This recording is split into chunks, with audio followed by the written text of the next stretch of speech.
Hi everyone, and welcome back to our reading of Five Children and It by E. Nesbit. We left off last time after the children wished for endless riches and took the money into town to spend it.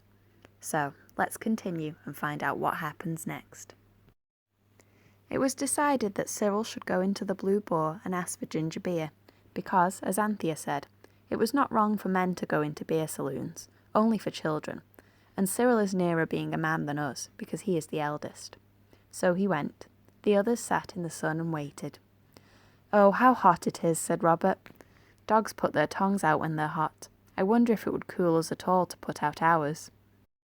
"We might try," Jane said, and they all put their tongues out as far as ever they could go, so that it quite stretched their throats, but it only seemed to make them thirstier than ever, besides annoying everyone who went by. So they took their tongues in again, just as Cyril came back with ginger beer. "I had to pay for it out of my own money, though, that I was going to buy rabbits with," he said. "They wouldn't change the gold, and when I pulled out a handful the man just laughed and said it was card counters. And I got some sponge cakes too, out of a glass jar on the bar counter, and some biscuits with caraways in. The sponge cakes were both soft and dry, and the biscuits were dry too, and yet soft, which biscuits ought not to be. But the ginger beer made up for everything." "It's my turn now to try to buy something with the money," Anthea said. "I'm next eldest. Where is the pony cart kept?" It was at the Checkers, and Anthea went in the back way to the yard, because they all knew that little girls ought not to go into the bars of beer saloons. She came out, as she herself said, pleased but not proud. "He'll be ready in a brace of shakes, he says," she remarked, "and he's to have 1 sovereign, or whatever it is, to drive us into Rochester and back, besides waiting there till we've got everything we want. I think I manage very well." "You think yourself jolly clever, I dare say," said Cyril moodily. "How did you do it?" "I wasn't jolly clever enough to go taking handfuls of money out of my pockets, to make it seem cheap anyway," she retorted. "I just found a young man doing something to a horse's legs with a sponge and a pail, and I held out 1 sovereign, and I said, 'Do you know what this is?' He said no, and he'd call his father. And the old man came, and he said it was a spade guinea, and he said it was my own to do as I liked with, and I said yes, and I asked about the pony cart, and I said he could have the guinea if he'd drive us into Rochester, and his name is S. Crispin, and he said, 'Right-o.'" It was a new sensation to be driven in a smart pony trap along pretty country roads. It was very pleasant too, which is not always the case with new sensations. Quite apart from the beautiful plans of spending the money, which each child made as they went along, silently of course and quite to itself, for they felt it would never have done to let the old innkeeper hear them talking in the affluent sort of way in which they were thinking. The old man put them down by the bridge at their request. "If you were going to buy a carriage and horses, where would you go?" asked Cyril, as if he were only asking for the sake of something to say. "Billy Peasmarsh, at the Saracen's Head," said the old man promptly, "though all forbid I should recommend any man were it a question of horses, no more than I'd take anybody else's recommending if I was a-buying one. But if your pa's thinking of a rig of any sort, there ain't a straighter man in Rochester, nor civiller spoken, than Billy, though I says it." "Thank you," said Cyril, "the Saracen's Head." And now the children began to see one of the laws of nature turn upside down and stand on its head like an acrobat. Any grown-up person would tell you that money is hard to get and easy to spend. But the fairy money had been easy to get, and spending it was not only hard, it seemed impossible.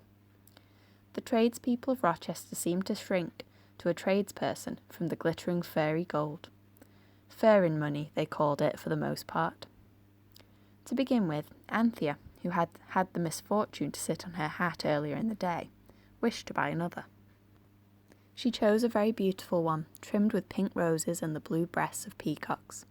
It was marked in the window, "Paris model, 3 guineas. "I'm glad," she said, "because it says guineas, and not sovereigns, which we haven't got." But when she took 3 of the spade guineas in her hand, which was by this time rather dirty owing to her not having put on gloves before going to the gravel pit, the black silk young lady in the shop looked very hard at her, and went and whispered something to an older and uglier lady, also in black silk, and then they gave her back the money and said it was not current coin. "It's good money," said Anthea, "and it's my own." "I dare say," said the lady, "but it's not the kind of money that's fashionable now, and we don't care about taking it." "I believe they think we've stolen it," said Anthea, rejoining the others in the street. "If we had gloves, they wouldn't think we were so dishonest. It's my hand being so dirty fills their minds with doubts." So they chose a humble shop, and the girls bought cotton gloves, the kind at a shilling.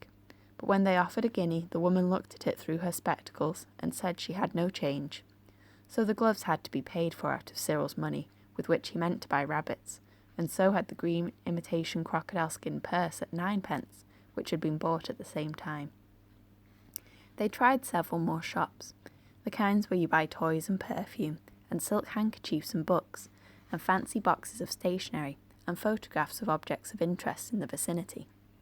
But nobody cared to change a guinea that day in Rochester, and as they went from shop to shop, they got dirtier and dirtier, and their hair got more and more untidy, and Jane slipped and fell down on a part of the road where a water cart had just gone by. Also, they got very hungry, but they found no one would give them anything to eat for their guineas. After trying 2 baker shops in vain, they became so hungry, perhaps from the smell of cake in the shops, as Cyril suggested, that they formed a plan of campaign in whispers, and carried it out in desperation. They marched into a 3rd baker shop. Beale was his name, and before the people behind the counter could interfere, each child had seized 3 new penny buns, clapped the 3 together between its dirty hands, and taken a big bite out of the triple sandwich. Then they stood at bay, with the 12 buns in their hands, and their mouths very full indeed. The shocked baker's man bounded round the corner. "Here," said Cyril, speaking as distinctly as he could, and holding out the guinea he got ready before entering the shops. "Pay yourself out of that." Mr. Beale snatched the coin, bit it, and put it in his pocket. "Off you go," he said, brief and stern, like the man in the song. "But the change," said Anthea, who had a saving mind. "Change?" said the man. "I'll change you. Out you go. And you may think yourselves lucky I don't send for the police to find out where you got it." In the castle gardens the millionaires finished the buns, and though the curranty softness of these were delicious, and acted like a charm in raising the spirits of the party, yet even the stoutest heart quailed at the thought of venturing to sound Mr. Billy Peasmarsh at the Saracen's Head on the subject of a horse and carriage. The boys would have given up the idea, but Jane was always a hopeful child, and Anthea generally an obstinate one, and their earnestness prevailed. The whole party, by this time indescribably dirty, therefore betook itself to the Saracen's Head. The yard method of attack having been successful at the Chequers, was tried again here. Mr. Peasmarsh was in the yard, and Robert opened the business in these terms. "They tell me you have a lot of horses and carriages to sell." It had been agreed that Robert should be spokesman, because in books it is always gentlemen who buy horses, and not ladies, and Cyril had had his go at the Blue Boar. "They tell you true, young man," said Mr. Peasmarsh. He was a long, lean man, with very blue eyes and a tight mouth and narrow lips. "We should like to buy some, please," said Robert politely. "I dare say you would." "Will you show us a few, please, to choose from?" "Who are you a kidding of?" inquired Mr. Billy Peasmarsh. "Was you sent here of a message?" "I tell you," said Robert, "we want to buy some horses and carriages, and a man told us you were straight and civil-spoken, but I shouldn't wonder if he was mistaken." "Upon my sacred," said Mr. Peasmarsh, "shall I trot the whole stable out for your honour's worship to see? Or shall I send round to the bishop's to see if he's a nag or 2 to dispose of?" "Please do," said Robert, "if it's not too much trouble. It would be very kind of you." Mr. Peasmarsh put his hands in his pockets and laughed, and they did not like the way he did it. Then he shouted, "Willem!" A stooping ostler appeared in a stable door. "Here, Willem, come and look at this here young Duke. He wants to buy the whole stud, lock, stock and barrel, and ain't got 2p in his pocket to bless hisself with. I'll go bail." Willem's eyes followed his master's pointing thumb with contemptuous interest. "Do he for sure?" he said. But Robert spoke, though both the girls were now pulling at his jacket and begging him to come along. He spoke, and he was very angry. He said, "I'm not a young duke, and I never pretended to be. And as for 2p, what do you call this?" And before the others could stop him, he had pulled out 2 fat handfuls of shining guineas, and held them out for Mr. Peasmarsh to look at. He did look. He snatched one up in his finger and thumb, He bit it, and Jane expected him to say, "The best horse in my stables is at your service," but the others knew better. Still it was a blow, even to the most desponding, when he said shortly, "Willem, shut the yard doors," and Willem grinned and went to shut them. "Good afternoon," said Robert hastily. "We shan't buy any horses now, whatever you say, and I hope it'll be a lesson to you." He had seen a little side gate open, and was moving towards it as he spoke. But Billy Peasmarsh put himself in the way. "Not so fast, you young off-scouring," he said. "Willem, fetch the police." Willem went. The children stood huddled together like frightened sheep, and Mr. Peasmarsh spoke to them until the police arrived. He said many things. Among other things, he said, "Nice lot you are, aren't you, coming tempting honest men with your guineas?" "They are our guineas," said Cyril boldly. "Oh, of course, we don't know about all that. No more we don't. Oh, no, course not. And dragging little girls into it too. 'Ere, I'll let the girls go if you come along into the police quiet." "We won't be let go," said Jane heroically. "Not without the boys. It's our money just as much as theirs, you wicked old man." "Where'd you get it then?" said the man, softening slightly, which was not at all what the boys expected when Jane began to call names. Jane cast a silent glance of agony at the others. "Lost your tongue, eh? Got it fast enough when it's for calling names with. Come, speak up. Where'd you get it?" "Out of the gravel pit," said truthful Jane. "Next article," said the man. "I tell you he did," Jane said. "There's a fairy there, all over brown fur, with ears like a bat's and eyes like a snail's, and he gives you a wish a day, and they all come true." "Touched in the head, eh?" said the man in a low voice. "All the more shame to you boys dragging the poor afflicted child into your sinful burglaries." "She's not mad. It's true," said Anthea. "There is a fairy. If I ever see him again, I'll wish for something for you. At least I would if vengeance wasn't wicked. So there." "Lor, said Billy Peasmarsh, "if there ain't another on 'em." And now Willem came back, with a spiteful grin on his face, and at his back a policeman, with whom Mr. Peasmarsh spoke long in a hoarse, earnest whisper. "I dare say you're right," said the policeman at last. "Anyway, I'll take 'em up on a charge of unlawful possession, pending inquiries. And the magistrate will deal with the case. Send the afflicted ones to a home, as likely as not, and the boys to a reformatory. Now then, come along, youngsters. No use making a fuss. You bring the girls along, Mr. Peasmarsh, sir, and I'll shepherd the boys." Speechless with rage and horror, the 4 children were driven along the streets of Rochester. Tears of anger and shame blinded them, so that when Robert ran right into a passer-by, he did not recognise her till a well-known voice said, "Well, if ever I did. Oh, Master Robert, whatever have you been a-doing of now?" And another voice, quite as well known, said, "Panty, want go home, Panty." They had run into Martha and the baby. Martha behaved admirably.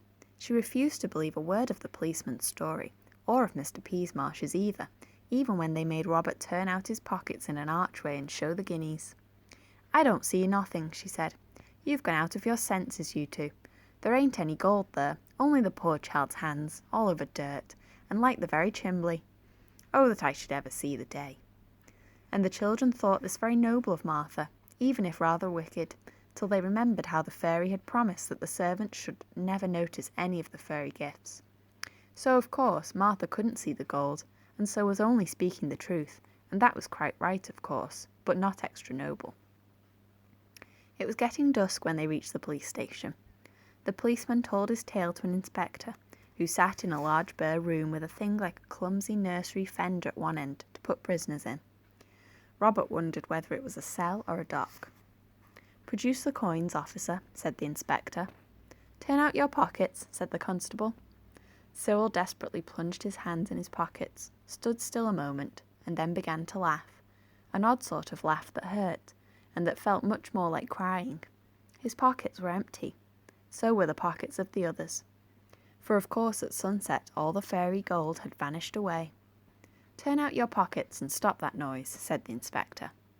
Cyril turned out his pockets, every one of the 9 which enriched his suit, and every pocket was empty. "Well," said the inspector, "I don't know how they've done it, artful little beggars. They walked in front of me the whole way, so as for me to keep my eye on 'em, and not to attract a crowd and obstruct the traffic." "It's very remarkable," said the inspector, frowning. "If you've done a browbeating of the innocent children," said Martha, "I'll hire a private carriage and we'll drive home to their papa's mansion. You'll hear about this again, young man. I told you they hadn't got any gold when you were pretending to see it in their poor helpless hands. It's early in the day for a constable on duty not to be able to trust his own eyes. As to the other one, the less said the better. He keeps the Saracen's Head, and he knows best what his liquor's like." "Take them away, for goodness sake," said the inspector crossly. But as they left the police station, he said, "Now then," to the policeman and Mr. Peasmarsh, and he said it 20 times as crossly as he had spoken to Martha. Martha was as good as her word. She took them home in a very grand carriage, because the carrier's cart was gone, and, though she had stood by them so nobly with the police, she was so angry with them as soon as they were alone, for traipsing into Rochester by themselves, that none of them dared to mention the old man with the pony cart from the village who was waiting for them in Rochester. And so, after one day of boundless wealth, the children found themselves sent to bed in deep disgrace, and only enriched by 2 pairs of cotton gloves, dirty inside because of the state of the hands they had been put on to cover, an imitation crocodile skin purse, and 12-penny buns, long since digested. The thing that troubled them most was the fear that the old gentleman's guinea might have disappeared at sunset with all the rest. So they went down to the village next day to apologise for not meeting him in Rochester, and to see. They found him very friendly. The guinea had not disappeared, and he had bored a hole in it and hung it on his watch chain. As for the guinea the baker took, the children felt they could not care whether it had vanished or not, which was not perhaps very honest, but on the other hand was not wholly unnatural. But afterwards this preyed on Anthea's mind, and at last she secretly sent 12 postage stamps by post to Mr. Beale, baker, Rochester. Inside she wrote, "To pay for the buns." I hope the guinea did disappear, for that baker was really not at all a nice man, and besides, penny buns are 7 for 6pence in all really respectable shops. And that's where we leave off for today. Join us next time to find out what happens next when we read Chapter 3, Being Wanted. Thanks for listening.